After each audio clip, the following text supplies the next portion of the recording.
Hello friends, welcome to my channel. இன்றைக்கி வீடியோவில் பார்த்தீங்கன்னா ஒரு மசாலாவோட டேஸ்ட்டில் சோயா பொரியல் தான் எப்படி செய்யலான்னு பார்க்கலாம் வாங்க. நீங்கள் நிறையா வகைகளை சோயா பொரியல் செஞ்சுருப்பீங்க. ஒரு முறை இது போல் ட்ரை பண்ணி பாருங்கள், சூப்பராக இருக்கும். வாங்க நம்ம வீடியோக்குள்ளே போகலாம். நம்ம சேனலுக்கு நீங்கள் புதுசாக இருந்தீங்கன்னா மறக்காமல் சப்ஸ்கிரைப் பண்ணிவிட்டு கூடவே பெல் சிம்பிளே கிளிக் பண்ணிடுங்க. ஃபஸ்ட்டு ஒரு கடாயை வச்சுட்டு அதில் 3 டேபிள் ஸ்பூன் ஆயில் சேர்த்துக்கலாம். 1/2 டீஸ்பூன் கடுகு, 1/4 டீஸ்பூன் போல் சோம்பு சேர்த்துக்கலாம். சின்ன பீஸு பட்டை அதை பொடியாக பண்ணி நம்ம சேர்த்துருவோம்.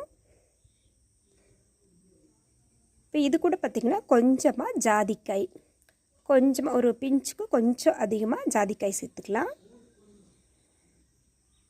இப்போ பாருங்கள், கொஞ்சம் ஃப்ரெஷ்ஷான கருவேப்பிலை. இப்போ ஜாதிக்காய் சேர்த்து செய்யும்போது பார்த்திங்கன்னா டேஸ்ட்டு சூப்பராக இருக்கும். 3 பச்சை மிளகாயை 2ஆக வெட்டி வச்சுருக்கிறேன், அதை சேர்த்துக்கலாம். கொஞ்சமாக பூண்டு, ஒரு 3 பூண்டை தட்டி சேர்த்துக்கலாம். கொஞ்சமாக இஞ்சி, அதையும் தட்டி சேர்த்துருவோம். இப்போ பாருங்கள், ஒரு பெரிய வெங்காயம், அதையும் நீளமாக அரிஞ்சிட்டு சேர்த்துடலாங்க.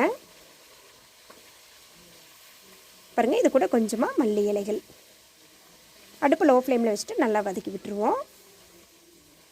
வெங்காயமெல்லாம் நல்லா வதங்கி வரணும். வெங்காயம், பச்சை மிளகா, கருவேப்பிலை, இஞ்சி பூண்டுலாம் பார்த்திங்கன்னா நல்லா வதங்கி நல்ல ஒரு வாசனை வரும். அது வரைக்கும் நம்ம நல்லா வதக்கி விட்டுடலாம். இப்போ இது கூட பார்த்திங்கன்னா மீடியம் சைஸ் தக்காளி, அதை எடுத்துகிட்டு நல்லா பொடி பொடியாக நறுக்கி இது கூட சேர்த்துருவோம். தக்காளி சேர்த்துட்டு நல்லா குழைவாக வதங்கட்டும். இது அப்படியே சிம்மில் வதங்கிட்டு இருக்கட்டும். பாருங்கள், நான் ஃபஸ்ட்டு ஒரு 1/4 கிலோ அளவுக்கு சோயா எடுத்து நல்ல சுடு தண்ணியில் ஒரு நிமிஷம் போல் கொதிக்க விட்டு எடுத்து நல்ல தண்ணியில் அலசி வச்சுருக்கிறேன். இதுலேயே 3/4 உங்களுக்கு சோயா வெந்து வந்துடும். இது அப்படியே இருக்கட்டும். இப்போ பாருங்கள், தக்காளி நல்லா குலைவாக வதங்கி வந்துருச்சு. இப்போ இது கூட மசாலா பொடி கொஞ்சமாக ஒரு 1/4 டீஸ்பூன் போல் மஞ்சள் தூள் சேர்த்துடலாம். இப்போ இதுக்கு தேவையான அளவுக்கு உப்பு, ஒரு 3/4 டீஸ்பூன் அளவுக்கு பொடி உப்பு, இதை சேர்த்து நல்லா கலக்கி விட்டுடலாம். பாருங்கள், நல்லா எண்ணெய் பிரிஞ்சு வருது. இப்போ இந்த ஸ்டேஜில் பார்த்திங்கன்னா ஒரு 2 டேபிள் ஸ்பூன் அளவுக்கு சிக்கன் மசாலா சேர்த்து விட்டுருங்க. சேர்த்துட்டு நல்லா வதக்கி விட்டுருவோம்.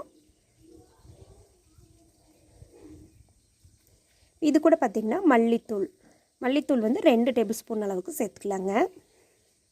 இந்த மசாலாவோட பச்சை வாசனை போக வரைக்கும் நல்லா வதக்கி விட்டுருவோம். அடுப்பு லோ ஃப்ளேமில் வச்சுட்டு வதக்கிக்கலாங்க.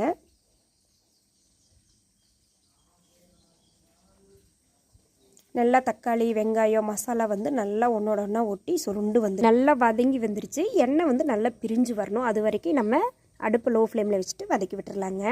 பாருங்கள், இப்போ மேலே எண்ணெய் நல்லா பிரிஞ்சு வந்திருக்கு. இப்போ நம்ம ஒரு முறை நல்லா கலந்து விட்டுட்டு நம்ம ரெடி பண்ணி வச்சுருக்கிற சோயாவை தண்ணி இல்லாமல் பிழிஞ்செடுத்து இது கூட சேர்த்துடலாம்.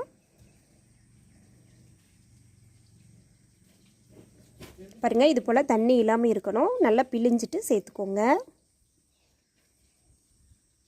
இது போல் சோயாவில் நீங்கள் செஞ்சு பாருங்கள். சாதத்துக்கு, சப்பாத்திக்கு எல்லாத்துக்குமே சூப்பராக இருக்கும். இப்போ சோயாவை இது கூட சேர்த்துட்டு நல்லா மிக்ஸ் பண்ணி விட்டுறலாம். மசாலாவில் நல்லா மிக்ஸ் ஆகி வரணும். அடுப்பு லோ ஃப்ளேமில் வச்சுட்டு மிக்ஸ் பண்ணி விட்டுருவோம்.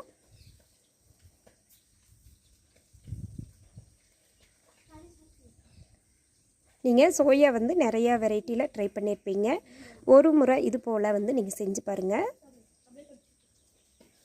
நல்லா மிக்ஸ் பண்ணிவிட்டு கடைசியாக பாருங்கள், மல்லி இலை தூவி இறக்கிக்கலாம்.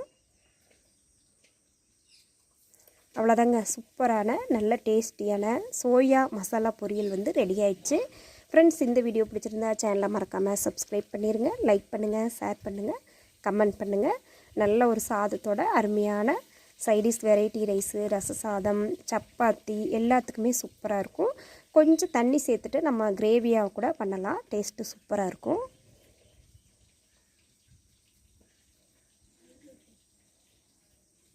பாருங்கள், ஒரு பிளேட் கொடுத்தாலும் அப்போவே காலி ஆயிரும். அவ்வளோ டேஸ்ட்டாக இருக்கும். ட்ரை பண்ணி பாருங்கள்.